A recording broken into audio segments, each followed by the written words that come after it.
Hello and welcome to my channel. My name is James Moore Jr. I am a Toastmaster. I've only been a Toastmaster since October of 2024, and it has been an amazing journey thus far. Already, I have been thrust into a position of power. What do I mean by a position of power? Well, for my first club that I joined, the Plant City Toastmasters, they have made me the president of the club. I know. President? President. I've won the 2025 District 84 Table Topics, and it has thrust me into a whole other realm of opportunities. Not only am I the president of the Plant City Club, I am now the vice president public relations for Keynotes and More. I'm a two club member kind of guy, but now I'm a two officer for two clubs kind of guy as well. Last night, when I was in my Keynotes and More group, I went into there with an attitude. And it wasn't an attitude of gratitude, it was just an attitude. It started earlier in the day. I had my old frequency in my ear telling me about everything I didn't want to do. And I didn't know why. For example, I'm sitting there at my new job. This job is still brand new. I'm still in what they call the nesting period, where I can make my mistakes and they won't count against me. But I have such a weird outlook on this position now. It's not the job that I want. It's the job that I chose. I still don't really know what the job I want really is. I feel like I want to be a comedian. I want to make people laugh. I feel like I am a jokester. There is so much about me that says, I want to make you feel good. And the best way I know how to do that is through laughter. My old frequency was making me feel as if this job didn't deserve me. I get what it's trying to do, but it's not doing it in a constructive way. I needed to be more of a, you can do this job, and you're going to work on your other dream job. I can do both. I like to excel at the things that I choose to do. Since I chose this job, I need to choose to excel at it.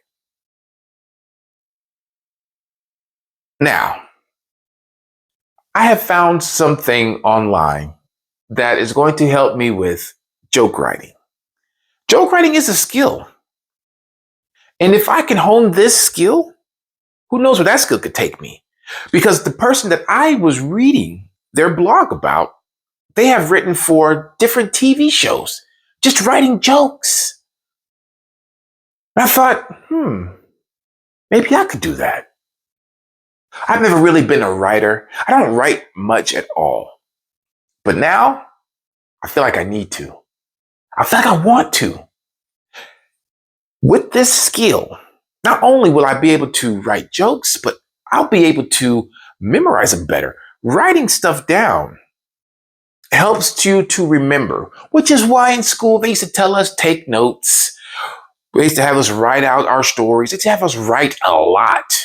I never really thought about how much of a creator you are when you write.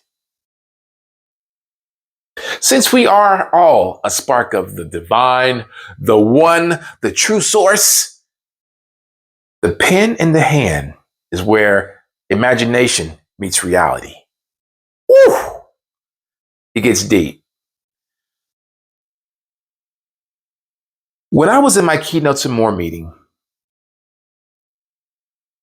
my attitude started to disappear, mainly because I started to hear from the people in the club about what the officers are about to do. And when they went to each exiting officer to have them give us, the incoming officers, words of encouragement, John Barry spoke so highly of me. He turned my frown upside down. I felt every word he said because it truly came out sincere. He doesn't know me, but just from his interactions with me, seeing me in the meetings and hearing me speak, he has made a mental picture of me and he expressed it to me as an incoming officer and what he thinks I will do as that incoming officer. It touched me deeply. I was going to be evaluator number 3. I was evaluating the incoming president for his speech that he was doing that night. It was a 10 to 12-minute speech. Longer speeches are harder for me to evaluate only because there's so much being said. I have to focus on the writing of what I want to say in my speech, also what they're saying and what they're doing. It's a lot to take on as an evaluator. It builds your listening skills. That's one skill I know I need to work on, my wife says. So when I did my evaluation for Brian, I just let it flow. And when I let it flow, it flows. I had all the people in my Toastmasters group say how amazing my evaluation was. Even Brian was like, bravo. Evaluations aren't my strong suit. Table topics are. But I've been putting myself in positions to get better at the things that I'm weak at. And I've noticed a change.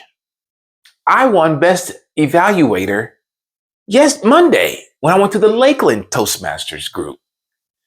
I did my evaluation as Tommy Chung because they had a 70s theme for it. And I won Best Evaluator.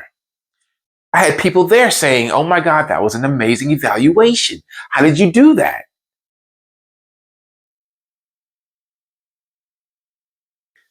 It just goes to show, when you step out of your comfort zone, when you decide,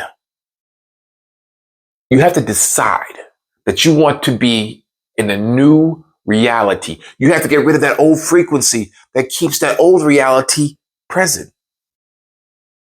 Once you do that, things will start to change.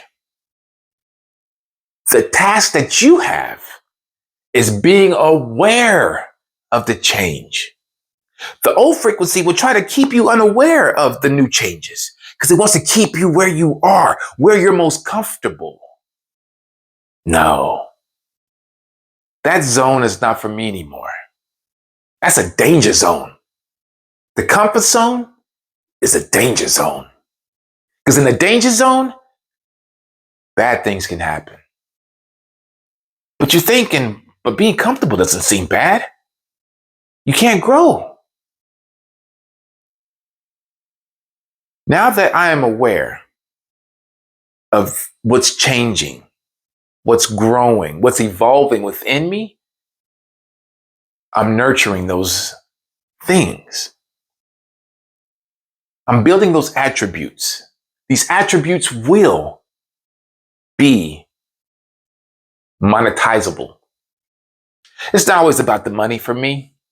Granted, I would love to have more of it. I don't want to work at a job for the rest of my life. I want to bring joy, bring messages, show people what's possible. I started from the bottom and now I'm here. And I'm still going. That's my message for today. Be sure to like and subscribe. Stay tuned for more stories, more updates. I think I will document my Toastmasters journey. Why not? It's another way for me to have some engagement and to let you know what it's like. I believe I can help you with getting your voice heard. Find a Toastmasters group near you. Sign up. Visit as a visitor. We love visitors. We treat visitors like royalty because we want you to understand you are welcome. Thank you for your time. And until next time, peace.